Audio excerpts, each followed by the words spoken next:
Hey guys, so today you and I are going to talk about AI. So let's get into it. So the question in question was, Hi Frederick, how to use AI to become a better software engineer? Thanks for your time and efforts. I think it's worth mentioning here that the person also wrote, this was an email, the person also wrote how to use AI to get ahead of other developers in the subject. I think that's important to highlight as well, because it sort of it touches on a few things that yeah, your value system, dude. You and I are so different. Anywho, so this is probably the ChatGPT. I'm assuming is the one that you're talking about. It's taken the world by storm and the news and YouTube and I guess a soar with people who are going to try to I wonder, does anybody see the YouTube's get rich by ChatGPT trend, sort of feeling very oddly like the Bitcoin trend? Just wondering. It's just me, maybe. Anywho, uh, so the thing that I usually it's the number one question. Even before, it was the same day. This is like just question number 2 or 3, I think, on the same day for the same with the same route. How do I use AI efficiently, or is AI going to take over, etc., etc. I have made videos about this a few times now, and basically what I keep on telling people is that fundamentally the thing that ChatGPT and similar AI systems are very good at doing is a very different sort of problem from what you as a software developer is going to face. What I usually tell people is that if you have a problem that is fairly standard, such as you have a syntax problem in your code, you want to learn how to use React, you want to cheat on a leet code question where like you need to do, I don't know, an implementation of a merge sort or in some language, or if you want to do something that is very, very likely made, found on the internet, and has been done a million, 100 billion times, and the questions has been asked 100 million times, then it's very likely that the AI is going to work for you. Try to ask ChatGPT, or try to just do me a favor. Try to describe your infrastructure for ChatGPT, basically your deployment, and ask how can I reduce, I don't know, my overall deployment time by a certain amount of time. Or try to ask it something that has to do with a logical flaw in your system, such as, I don't know, when I make this network call, I get a 500 error. Or I don't know why this specific function seems to break in my application. Here is the stack trace. Let's see if it can figure that out, because this is a problem that is specific to your code. And I have used ChatGPT enough to tell you exactly what I'm telling you guys. It's the sort of thing where I made a video a while back when some Google engineers said that their system was sentient, and apparently they are losing to, well, that's what the media claims, they are losing to ChatGPT. So if ChatGPT is sentient, I would be very impressed, because basically what I'm saying is that when you know how to pose your question to an AI in the correct way, it's not going to be able to answer it, because when you understand at least the basic of what an AI is capable to do today, you will understand that there are some problems they're going to be able to do really well, and some problems they're going to choke on completely every single time.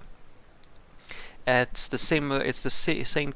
It's the basic same trick you use for figuring out if that very handsome man or beautiful girl who's showing you interest on your dating account is the real person. You simply ask them, "Can you please hold up a fork and send me a picture of that?" Or touch a lamp with your index finger. Because if you want to check if someone's faking, you have to give them something that is not foreseeable. You add a bit of human randomness into the mix. And I suggest you do the same thing with your AI system and see how far it's going to get in replacing you in your job. So the same thing is true for most professions. There are definitely professions where this is very useful. And my favorite example of this is support. Anything that has to do with that you have to basically just know how to describe something. There was a very nice, there was some real estater who realized that he could use AI to write the specification for houses faster. It's absolutely true. That's a very good example because there's hundreds and hundreds of millions of examples of people doing that, and it's not information that's going to change all that much. It's like the specifics will change, but the overall format of the solution to that problem is the same. That is not true for most software problems, with one exception, and that is when you want to learn how to be a better software developer. So the question here is, in my opinion, a little bit it's relevant, even though I don't seem to. I'm not a big fan of the of the heart and soul of it. But basically, you can use AI to learn how to code better.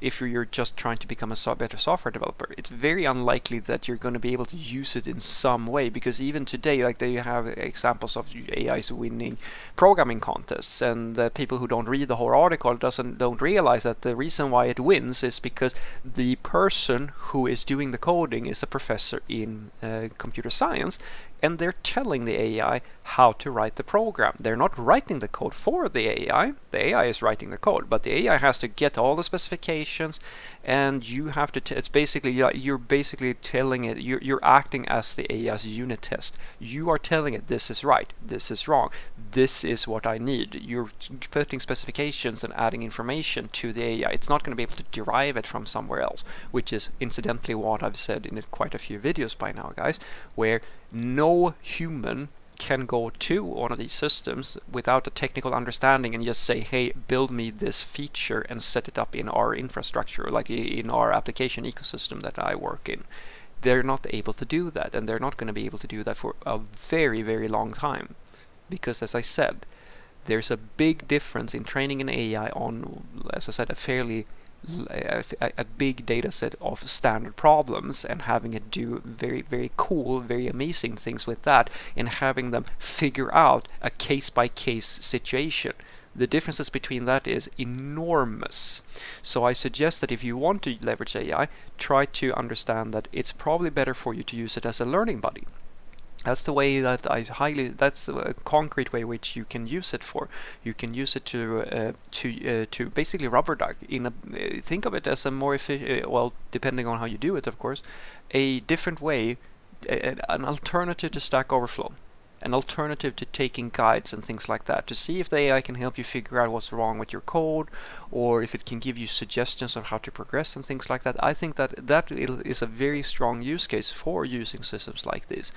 But I mean, if you want to get ahead with AI over other developers, then like the only way an AI with today's standards is going to be able to help you do that is, as I said, if you're working in a class with other students, or if you basically master how to do AI programming yourself, because the ChatGPT today is not going to make some developer better than another developer, because, as I said, the problems that we are dealing with are at the level where ChatGPT won't be able to solve them. And the thing that you can get, though, is if you have knowledge of AI, if you know how to program with AI systems and so forth, that opens up a certain opportunities to you, not necessarily work related, but in the way that you write your applications. And if I go really far into the future, I suspect that at some point AI understanding, not programming and not creating the underlying models, but actually understanding how to consume them, will get to a similar level as we have today with cryptography, where most software developers have to know basic cryptography and like what is hashing, what is asymmetric keys, symmetric keys, and things like that. So you know how to set up SSL or TLS, depending on what you're using and so forth, and you know how to hash passwords and credentials and stuff like that. You don't necessarily need to know the underlying mathematics, but you need to know how to use the libraries. And I suspect that AI will reach the same sort of point, because a lot of the models that we have today may be a little bit too early to integrate into like off-the-shelf solutions that you can just use in your own applications, but we're getting there. I'm seeing it, and I absolutely love it. I think that the next set of the next generation of programs we're going to create in the next generation of systems is going to be absolutely mind blowing in comparison to what we have today. So what I want you to take away from this is that if you want to use AI to become a better software developer, I suggest that you think of it as a learning buddy, because it's very unlikely that it's going to be able to do work for you, because unfortunately for you, you don't deal with standard problems.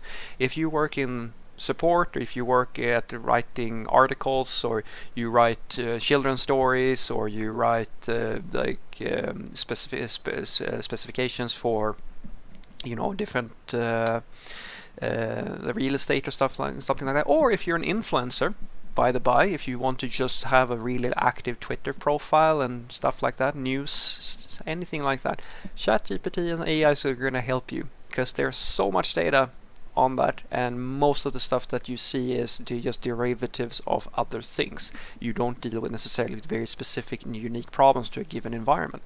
That's what a software developer does.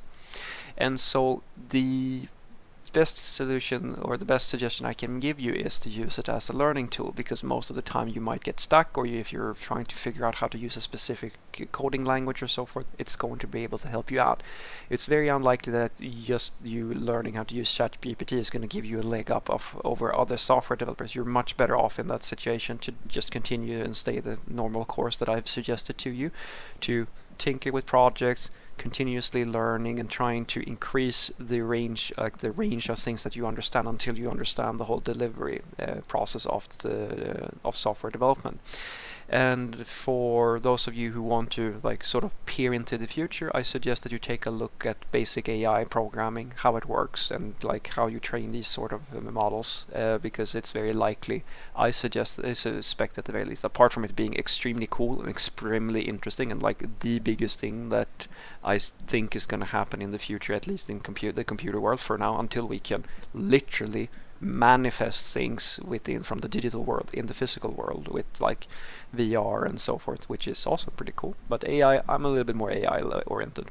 It's very likely that some basic knowledge of how this works and how to consume these libraries is going to become more and more relevant for everyday software developers. Have a great day.